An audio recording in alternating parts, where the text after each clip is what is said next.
Amém, irmãos? Abram a Bíblia de vocês em Lucas capítulo 4, a partir do versículo 1. E nós vamos ler até o versículo 13. Lucas capítulo 4, do versículo 1 ao versículo 13.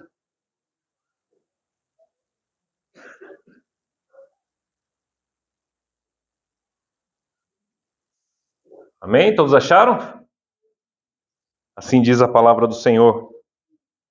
Jesus, cheio do Espírito Santo, voltou do Jordão e foi levado pelo Espírito ao deserto, onde durante 40 dias foi tentado pelo diabo.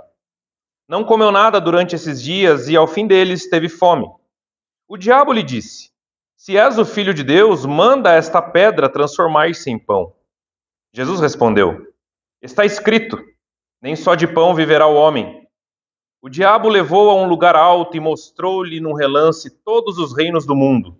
E lhe disse: Eu te darei toda a autoridade sobre eles e todo o seu esplendor, porque me foram dadas e eu posso dá-los a quem eu quiser. Então, se me adorares, tudo será seu. Jesus respondeu: Está escrito, adore o Senhor, o seu Deus, e só a ele preste culto. O diabo levou-o a Jerusalém, colocou-o na parte mais alta do templo e lhe disse: Se és o Filho de Deus, joga-te daqui para baixo, pois está escrito: Ele dará ordens aos seus anjos a seu respeito, para o guardarem. Com as mãos eles o segurarão para que você não tropece em alguma pedra. Jesus respondeu: Dito está, não ponha à prova o Senhor, o seu Deus. Tendo terminado todas essas tentações, o diabo deixou até uma ocasião oportuna. Vamos orar? Senhor, muito obrigado por este culto. Obrigado pelos louvores, obrigado pelos dízimos e as ofertas que foram devolvidas ao Senhor. Te agradecemos, Senhor, por cada um que está aqui, e eu peço que o Senhor me use essa noite apenas como uma simples pessoa que sou, uma simples ferramenta, que nada venha de mim, mas tudo venha do Teu Santo Espírito, pois é a Tua palavra que a Tua igreja está aqui para ouvir hoje, não a minha. Então que o Senhor me use para a edificação do Teu povo. Essa oração que nós fazemos em nome de Jesus. Amém. Quem aqui já sofreu tentação? Você já foi tentado alguma vez na vida? Você já sofreu uma tentação tão forte que você muitas vezes pensou que não ia suportar e acabar caindo naquela ocasião, naquela situação? Hoje nós vamos falar sobre tentações. Nós vamos falar sobre o que é tentações, da onde elas vêm. E a Bíblia nos mostra nesse texto que as tentações elas são obras do diabo. Nunca confunda uma coisa. Provação é uma coisa, tentação é outra coisa. Provações são questões e situações que o próprio Deus permite na nossa vida para nos ensinar e nos capacitar. As provações que você passa na vida fazem parte da vida de todo mundo e não é o diabo que deu isso para você ou colocou isso na sua vida. As provações fazem parte do plano de Deus para a nossa vida, porque através das provações nós somos moldados a cada dia. Agora o que eu estou falando aqui não é sobre provação, eu estou falando sobre tentação. Tentação não vem de Deus. Tentação é uma obra exclusiva do diabo. Todos nós somos tentados. Todos nós, seja você o cristão mais antigo dessa igreja, ou o mais novo dessa igreja, ou o cristão que irá se batizar no final do mês, não importa. Não importa quanto tempo você tem de caminhada, quais são as suas qualidades, não importa quais ministérios você faz parte, todos nós, sem exceção, seremos tentados pelo diabo. Isso nos mostra também que o diabo é real. Isso nos mostra que nós temos um inimigo real e que muita gente tem levado na brincadeira, tem levado o diabo como um mito, como uma mitologia, uma lenda, e ele é eficaz para derrubar pessoas que acham que ele não existe. Aliás, é o que ele quer que você ache que ele não existe. Portanto, nós vamos falar hoje sobre esta obra do diabo que chegará a todos nós indistintamente. Não é pecado você ser tentado, o pecado é você cair em tentação. A Bíblia diz que Jesus não pecou, Jesus foi perfeito em seu caráter, não havia falha no seu caráter. E ele foi tentado, mas ele não caiu em tentação. Então hoje o que nós vamos falar aqui é sobre tentação, sobre essa ação do diabo na vida do povo de Deus, exclusivamente para o povo de Deus. Versículo 1, o texto diz assim: Jesus, cheio do Espírito Santo. voltou do Jordão e foi levado pelo Espírito ao deserto. Jesus aqui neste ponto, ele tinha acabado de ser batizado por João Batista no Rio Jordão, onde nós vemos talvez a cena mais maravilhosa da Bíblia, o filho saindo do Rio Jordão, o céu se abrindo, o pai falando com o filho e uma pomba descendo como o Espírito Santo e pousando sobre Jesus. Havia acabado de acontecer isso e Jesus é levado por quem? Pelo Espírito Santo. Toda vez que você, já deve saber, mas toda vez que você ler a palavra Espírito na Bíblia e ela começar com letra maiúscula, é o Espírito Santo de Deus. Então a Bíblia diz que o Espírito Santo de Deus levou Jesus para o deserto. Isso nos mostra uma coisa interessantíssima, e nós falamos hoje pela manhã isso na escola bíblica. O fato de você ser crente não vai tirar ou livrar você dos desertos da vida. O fato de você ser servo de Deus não vai fazer com que a sua vida seja um mar de rosas. Se um dia prometeram isso para você, mentiram para você. A Bíblia está falando aqui sobre o Deus encarnado, sobre o Filho do Deus Altíssimo, sobre o Messias, sobre o Rei de toda a terra, sobre o Criador de todas as coisas, e ele mesmo foi levado pelo Espírito Santo ao deserto. Portanto, quando o deserto chegar na sua vida, não ache que você é unanimidade.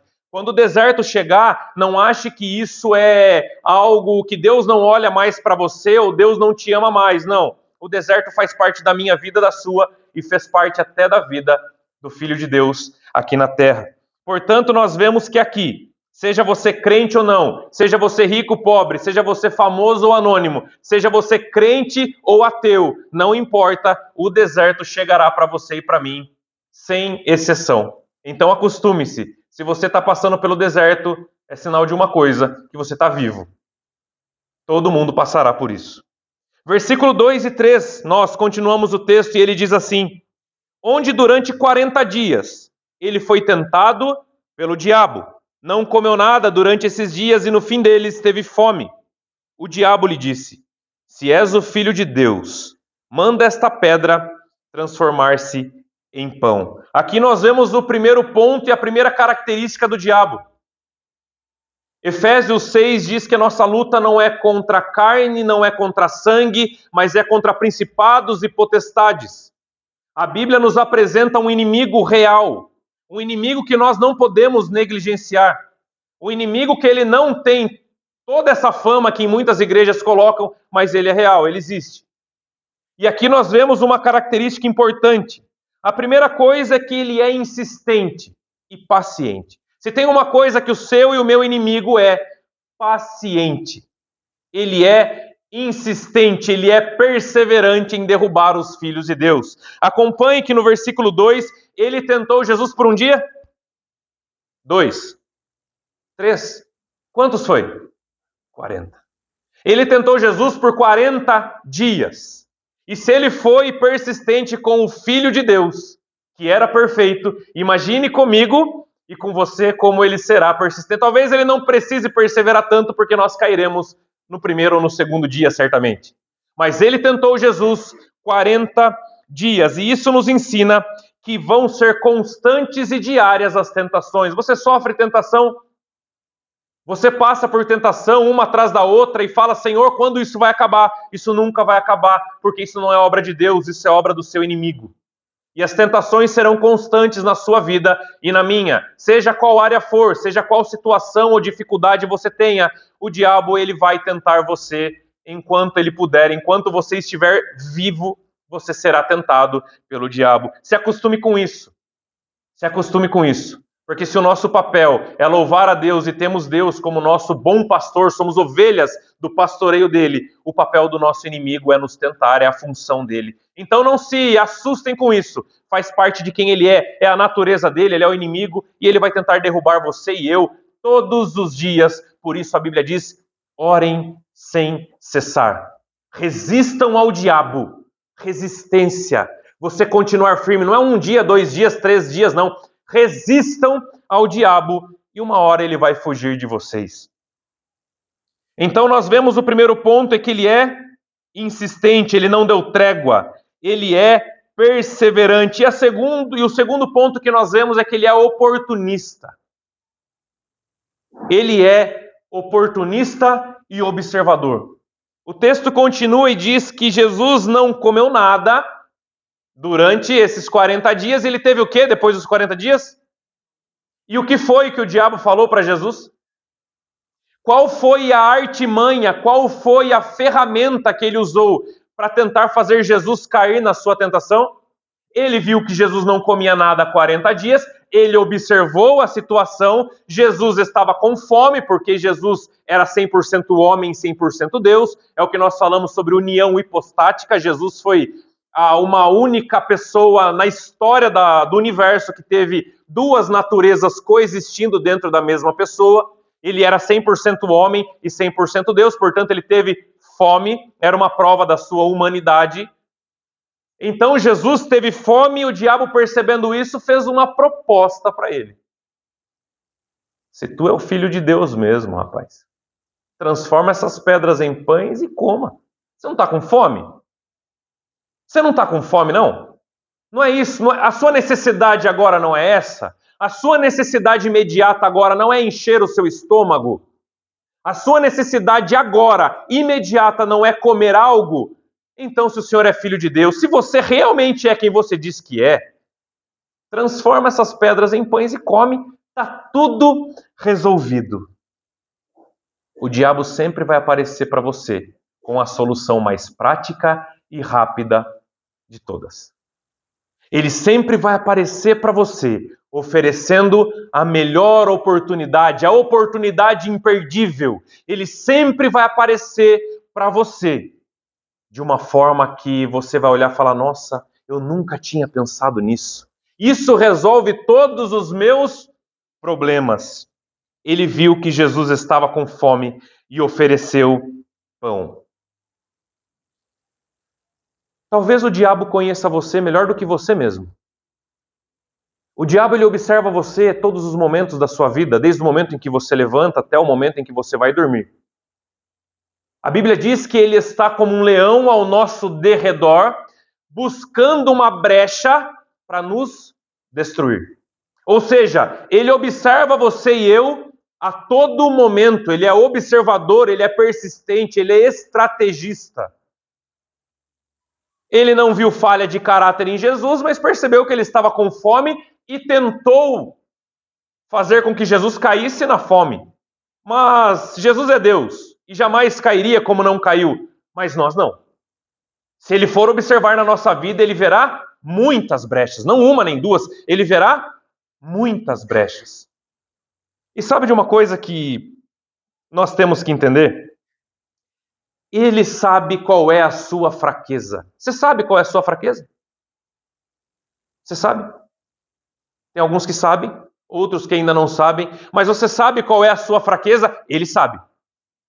Ele sabe exatamente se você tem o ponto fraco em vícios, ele sabe se o seu ponto fraco é sexo, ele sabe se o seu ponto fraco é qualquer coisa que desagrade a Deus, ele sabe se o seu ponto fraco é lucros desonestos, ele sabe qual é o seu ponto fraco. E ele não dará o tiro errado. Ele sabe exatamente qual é o seu ponto fraco e o que ele vai aparecer. Ele não vai aparecer para você com chifre. Ele não vai aparecer para você vermelho, com um tridente na mão e com um rabo comprido, porque nós sairemos correndo dele. Não é isso? Quem é que fica? Nós sairemos correndo. Ele não vai aparecer para você assim. Tire isso da sua cabeça.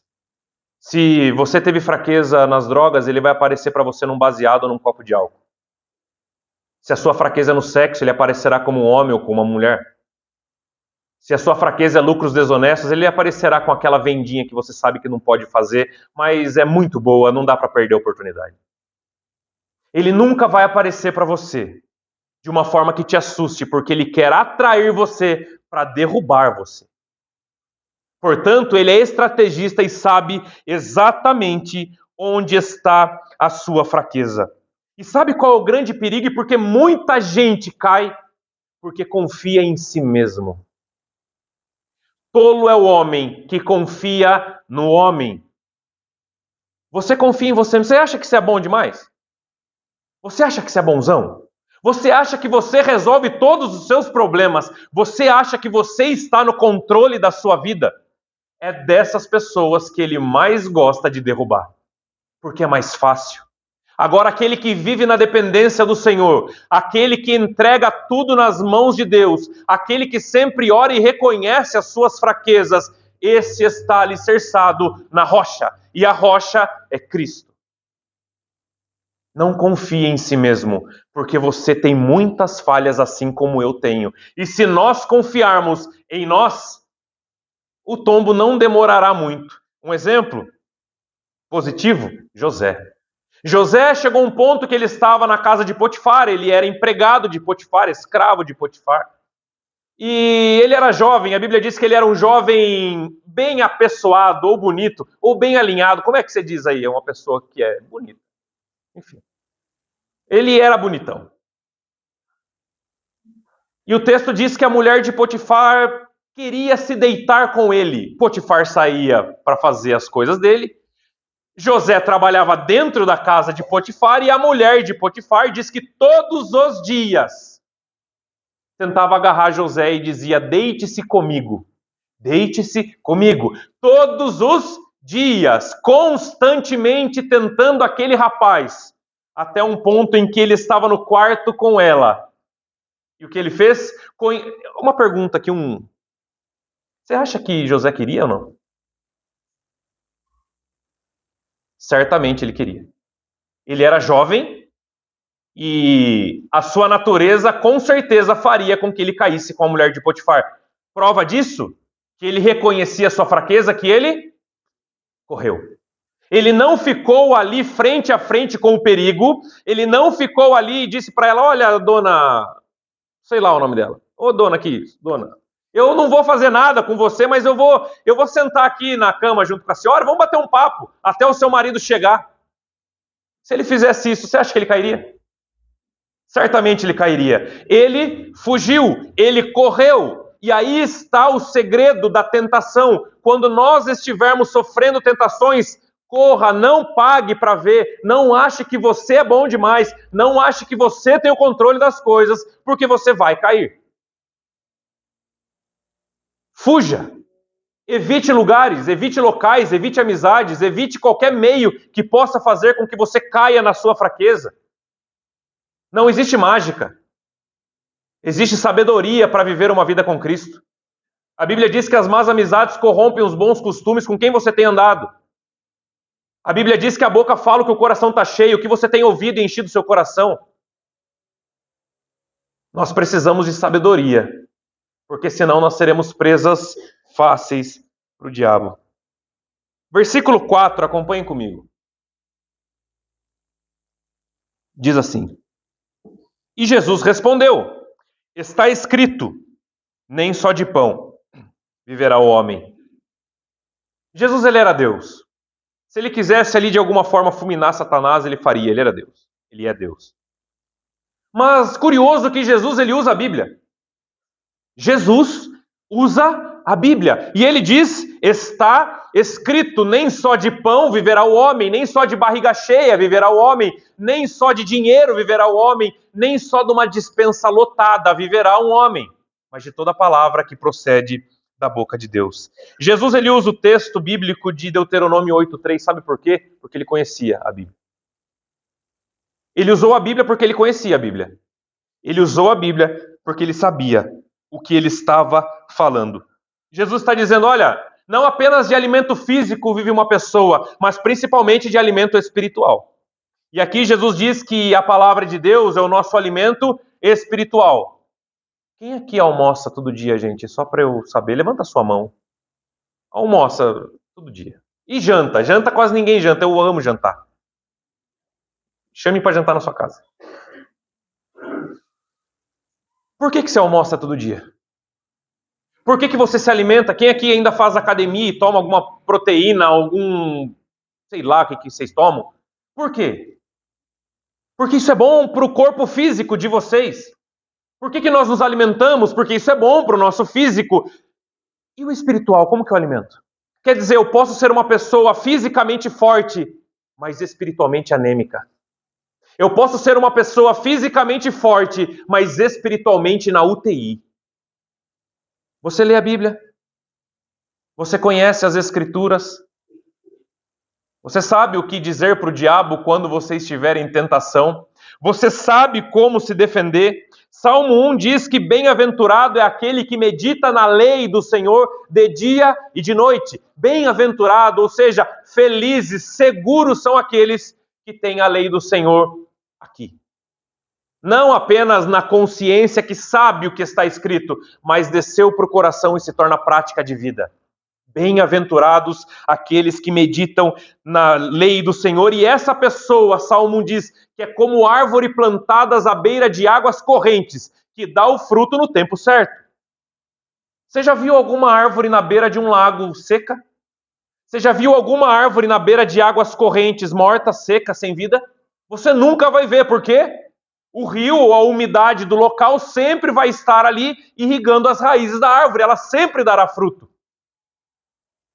E a Bíblia diz que aquele que medita na lei do Senhor é como uma árvore que é plantada à beira de um rio. Você sempre terá um fruto para dar. Você sempre terá algo para falar. Você sempre terá algo a oferecer para alguém. Mas muitas vezes nós vemos a igreja cheia de crentes no mundo todo, com um monte de folhas secas e mortas, que levam a vida espiritual na brincadeira, que levam a vida com Deus da forma que acham que devem levar, que levam a vida com Deus do jeito que querem levar, porque acham que o seu jeito é o correto. Não existe jeitinho com Deus. Não existe atalho na vida espiritual. Ou você gasta tempo para ler e colocar em prática, ou nós vamos estar aqui semana após semana e nada vai mudar nas nossas vidas. Nada vai mudar. Versículos 5 a 7, continua o texto. E o diabo ele não desiste. Diz assim: o diabo levou a um lugar alto e mostrou-lhe num relance todos os reinos do mundo. E lhe disse: eu te darei toda a autoridade sobre eles e todo o seu esplendor, porque me foram dadas e eu posso dá-los a quem eu quiser. Então, se me adorares, tudo será seu. A Bíblia ela atribui ao diabo uma única paternidade. Qual é? Ele é o pai da mentira. A única coisa que a Bíblia atribui ao diabo como paternidade ou alguém que tem domínio sobre algo é sobre a mentira. O diabo ele é o pai da mentira e ele mente melhor do que todos, porque ele é o pai da mentira.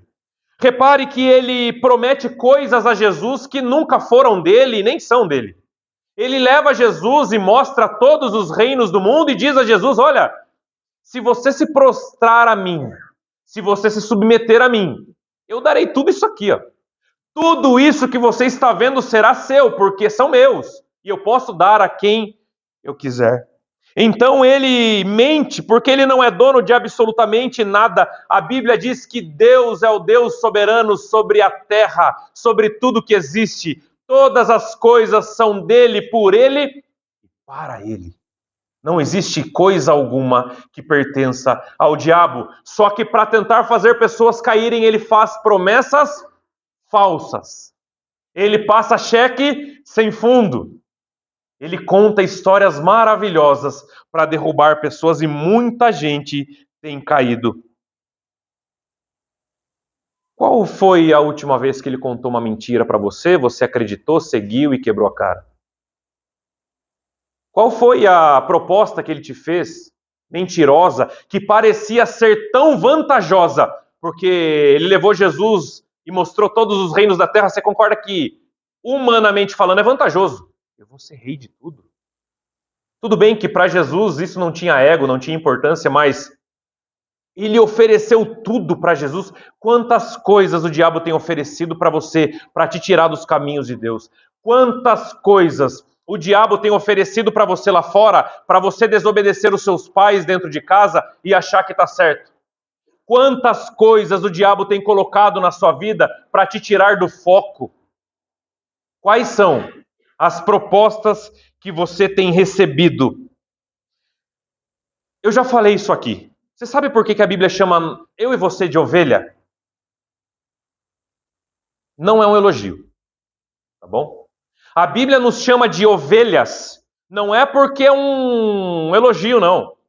A Bíblia chama nós de ovelhas porque a ovelha é o animal mais despreparado que existe para se defender do seu predador. Ovelha não tem garra, ovelha não tem caninos enormes que podem machucar o predador. Ovelha não oferece risco nenhum.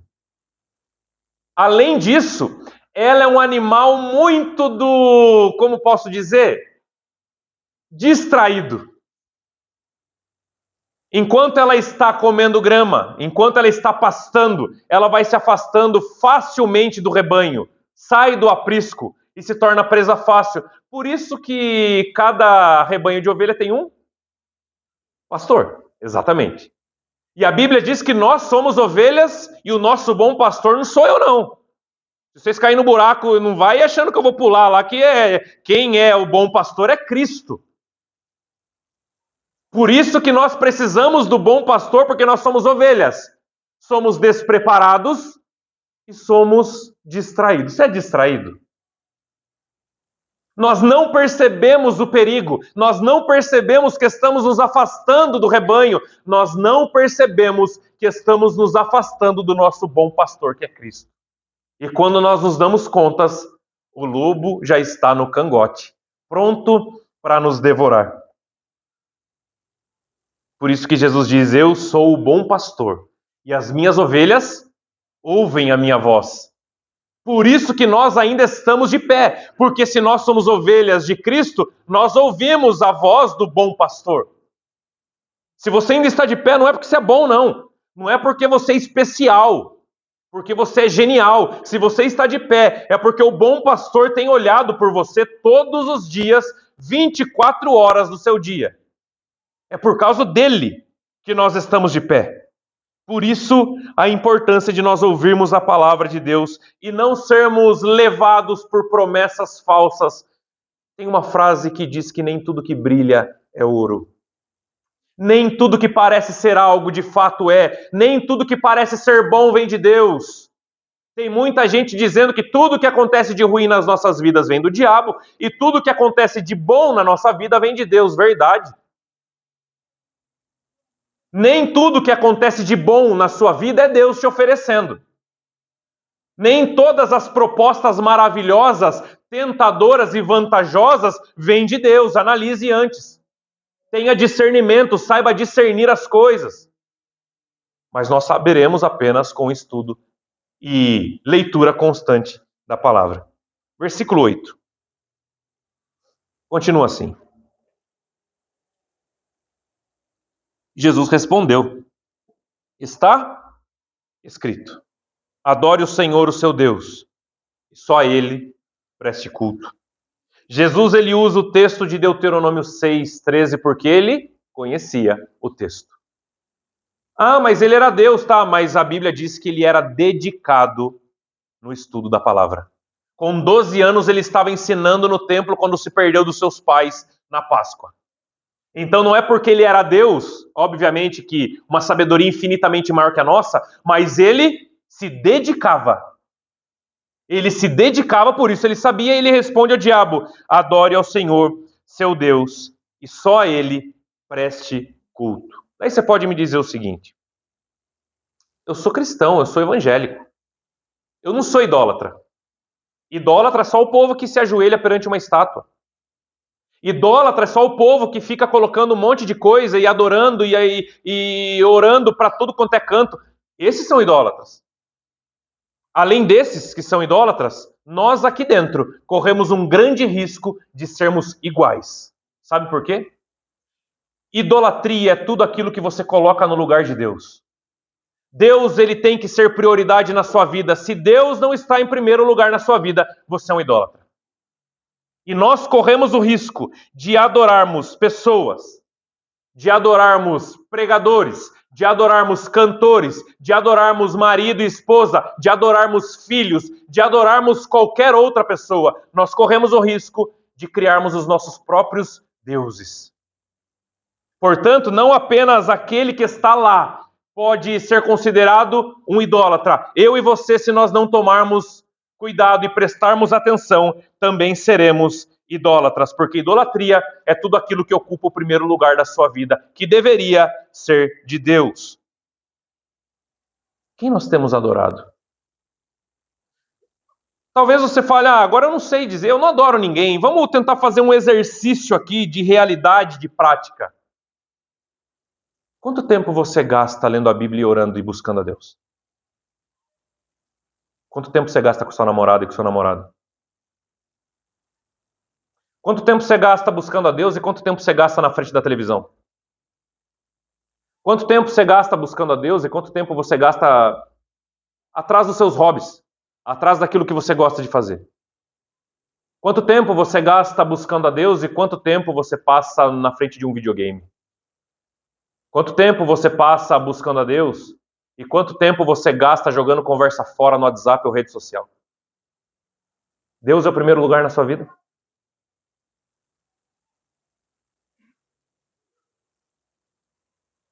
Adorar está intimamente ligado a dar prioridade. Você não tem tempo para ler a Bíblia? Sua vida é corrida demais? Talvez a Bíblia não seja prioridade para você. Você não tem tempo de vir à igreja, você não tem tempo de exercitar a sua fé, desenvolver a sua fé, como disse o apóstolo Paulo. Talvez ele não seja a sua prioridade. Como disse John Piper, eu sempre digo aqui, para muita gente Jesus virou apenas um programa de fim de semana, nada mais. Para muita gente, Jesus virou apenas um programa de domingo à noite, porque muitas vezes nem de manhã está dando mais. Como nós estamos? Paulo disse certa vez, já não vivo eu, mas Cristo vive em mim.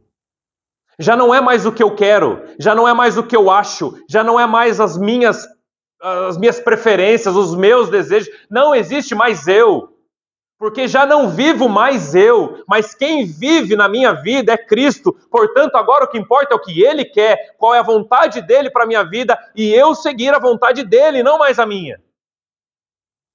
Porque muita gente acaba idolatrando a si mesmo. João Calvino diz que a mente do ser humano é uma fábrica constante de ídolos.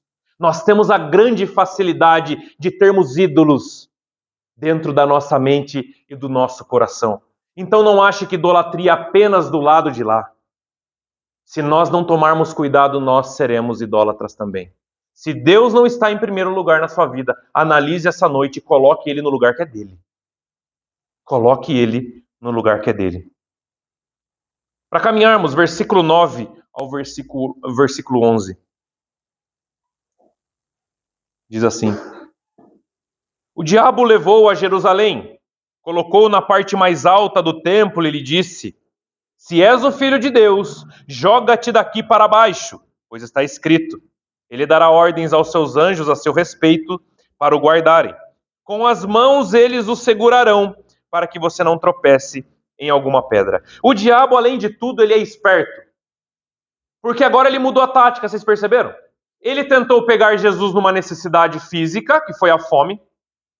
Ele tentou pegar Jesus numa questão de ego e poder, oferecendo todos os reinos do mundo, só que não deu certo. E ele viu que Jesus, nas duas primeiras vezes, usou o quê? A palavra. E olha o que ele fez na terceira vez. Ele usou a palavra contra Jesus. Ele mudou a estratégia. E aqui está o maior perigo de todos.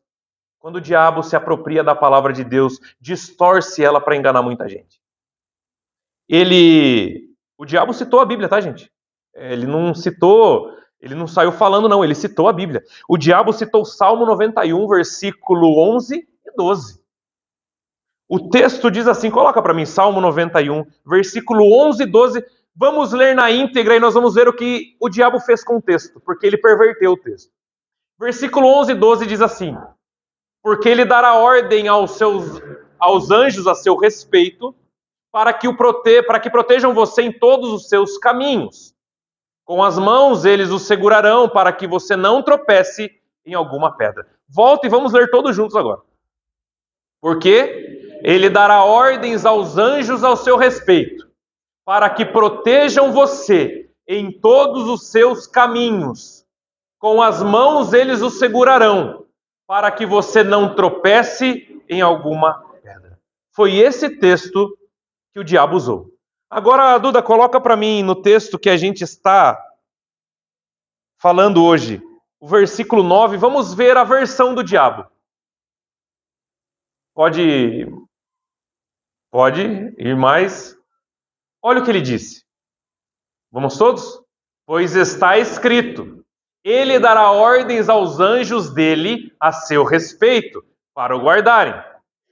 Com as mãos eles o segurarão, para que você não tropece em alguma pedra. Alguém notou alguma diferença da versão bíblica e da versão do diabo? Vocês notaram alguma diferença? O texto original, agora eu vou citar aqui, não precisa colocar, diz: pois aos seus anjos dará ordem ao seu respeito, para te guardarem em todos os seus caminhos. Eles te sustentarão nas suas mãos, para que você não tropece em alguma pedra. O diabo, ele usou esse texto, mas ele tirou o verso: para te guardarem em todos os seus caminhos. O que é isso? O diabo, ele disse para Jesus o seguinte: olha, se joga daqui, você é o filho de Deus, não é? Está escrito que eu sei. Você não gosta de usar a Bíblia? Está escrito que eu sei que se você fizer isso, Deus vai mandar os anjos dele segurarem você pelas mãos e você não irá machucar os seus pés nas pedras. Não parece bonito? Parece ótimo. Então quer dizer que a Bíblia está dizendo que eu posso me jogar de um edifício porque Deus não permitirá que eu me machuque? Não é isso que o texto está dizendo. O texto original está dizendo o seguinte: que aquele que caminha nos caminhos de Deus, porque ele diz assim: para te guardarem nos seus caminhos. Se você caminha de acordo com a vontade de Deus, você não sobe em cima de um prédio e pula de cabeça. Se você está no caminho de Deus, você não sobe em cima de algum edifício e se joga como um maluco. Porque você está nos caminhos de Deus. Isso é claramente tentar a Deus. Isso é claramente tentar ao Senhor. Ele nunca disse que você, cristão, pode ser irresponsável, viver a sua vida irresponsavelmente, fazendo aquilo que você bem entender que Ele vai te segurar. Não entre nessa. O que Ele está dizendo é: se você caminha nos caminhos dEle e obedece à vontade dEle, você pode crer que Ele está junto com você. Mas o texto não está dizendo em subir lugar nenhum e pular de lugar nenhum. Entendeu como o diabo ele usa a Bíblia, distorce a Bíblia para a gente entender coisas que não é da Bíblia? Há uns 10 anos, mais ou menos, um homem na China, ele resolveu entrar no recinto dos leões, no zoológico, porque ele se dizia profeta. E aí ele foi revelado que ele era o novo Daniel. Então ele entrou no recinto dos leões. Isso tem no YouTube, vocês podem entrar lá e ver. Os leões quase arrancaram a perna dele, só não fizeram porque os guardas do parque vieram e atiraram nos leões com bala de borracha. Quer dizer então que Deus não cumpriu a promessa? Deus não protegeu o servo dele que entrou no recinto dos leões? E aprenda uma coisa. Deus, ele é fiel ao que ele disse, não ao que disseram que ele disse. Deus, ele é fiel à palavra dele e não à interpretação das pessoas. Deus, ele é fiel ao que ele disse e não à loucura da cabeça das pessoas. Você é aquele que passa milhão no sinal vermelho? Você quer que Deus te segure? E aí, muitas vezes, ele nos protege. Mas se der ruim certa vez, irmãos, deu ruim. Não reclama, não. Você fez por merecer.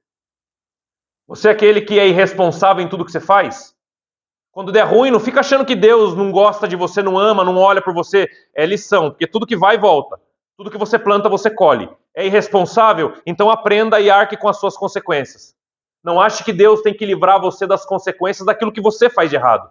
Porque todos nós somos responsáveis pelo que fazemos. O texto está dizendo: se você caminha nos caminhos de Deus, você pode passar pelo vale da sombra da morte, que Ele vai estar com você. Isso é promessa.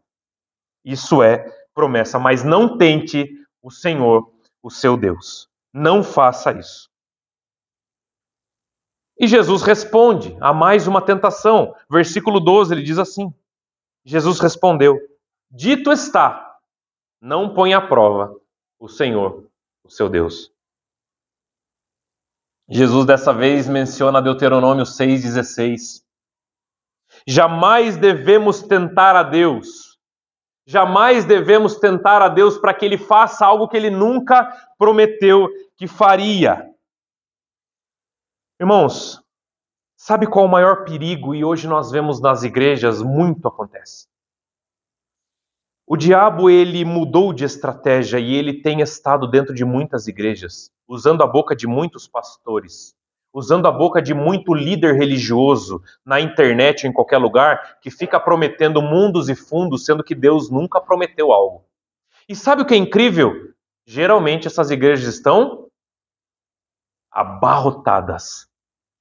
Paulo disse para Timóteo que chegará um dia em que as pessoas não suportariam a sã doutrina, mas buscariam mestres para si mesmos, segundo seus próprios interesses ou desejos.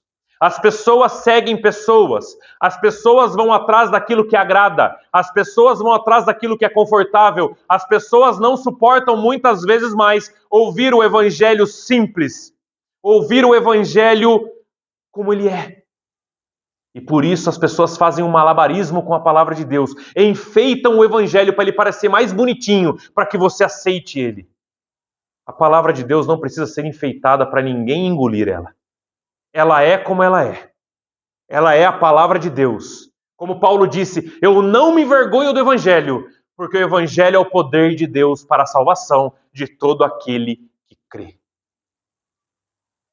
Certa vez John Piper disse que o evangelho é a carta de Deus para a salvação de todo aquele que crê. Mas para aquele que não crê, o evangelho é a carta de condenação. A palavra de Deus não volta vazia. A palavra de Deus tem sido pregada. Muita gente de Deus tem pregado. Mas muitas vezes nós ouvimos por aqui e soltamos por aqui. Qual foi a referência do texto que você leu hoje, Júnior, sobre a questão em Provérbios 29? Provérbios 29:1. Coloca para mim, por favor.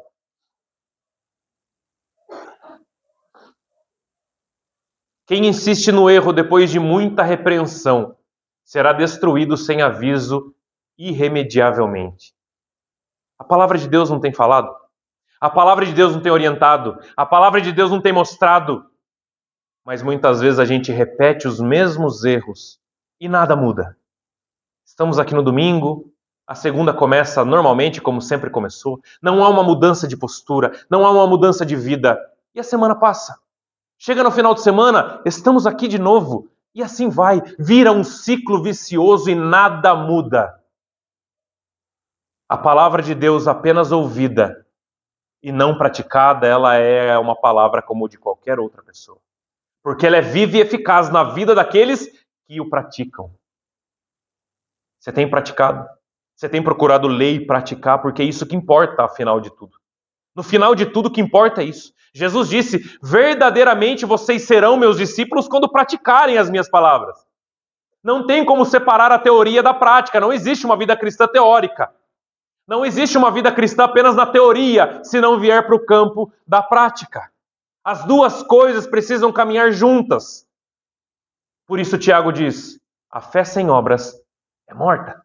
A fé, apenas dizer que tem fé, apenas dizer que crer em Jesus e isso não ser transformado em atitudes não valem absolutamente nada. Essa fé não salva, essa fé é morta. Versículo 13 nós encerramos. Diz assim, tendo terminado todas essas tentações, o diabo o deixou até uma ocasião oportuna. Ele sempre vai voltar. Ele sempre vai voltar para tentar te derrubar. Ele sempre voltará. Mas aquele que constrói a sua casa na rocha, podem vir ventos, tempestades, e a casa se mantém intacta, de pé. E essa rocha é Cristo. Tem uma frase já antiga que diz assim, não brinque de ser crente, porque o diabo não brinca de ser diabo. Como você tem levado a sua vida cristã? Você tem levado de uma forma morna? Mais ou menos. Aquilo que dá é daquele jeito que... É daquele jeito. A pessoa morna. É como uma onda do mar que é levada de um lado para o outro, não sabe o que quer, não sabe o que pensa, não tem um foco. É sempre mais ou menos. Essa é a tradução da palavra medíocre. Mediano. Não é bom, mas também não é tão ruim assim. Dá para passar de ano, você que passou com nota 6 aí. Deu risada, se entregou. Né? Você que passou com nota 6, foi mediano, hein? Melhor aí. Em Hebreus 2,18 diz: porque tendo em vista que ele mesmo sofreu quando foi tentado, ele é capaz de socorrer aqueles que também estão sendo tentados. Peça a Deus, ore a Deus, peça para que Ele te ajude, te arrume um escape no meio das tentações. É só isso que manterá você e eu de pé. Mas você tem tempo para orar? Você tem tempo, você tem separado tempo para orar a Deus? Entende como a leitura da Bíblia e a oração são o nosso alimento, é aquilo que nos sustenta, é aquilo que nos faz caminhar, é leitura da Bíblia e oração. Sem isso, nós somos uma ovelha pastando, se afastando do rebanho. E estamos indo. Na hora que a gente olha, a gente já não vê nem o pastor mais, nem o rebanho, e a gente está nas garras dos ursos, dos lobos, dos leões das montanhas na época. Não espere as coisas acontecerem para você entender que você precisa estar perto do bom pastor. Não pague para ver. O diabo não tem todo esse poder que muita gente pinta. Ele não pode tirar sua salvação, ele não pode... Não pode. A Bíblia diz que nós estamos na palma da mão do nosso Deus. Jesus disse: todos aqueles que o Senhor me deu, eu nunca lançarei fora, e eu os ressuscitarei no último dia. Ou seja, estamos seguros. Mas ele existe e ele é eficaz para nos derrubar. Ele está como um leão. Você brincaria com um leão? Pois é.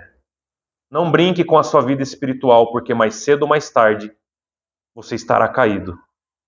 E daí será mais difícil levantar. Amém? Vamos orar?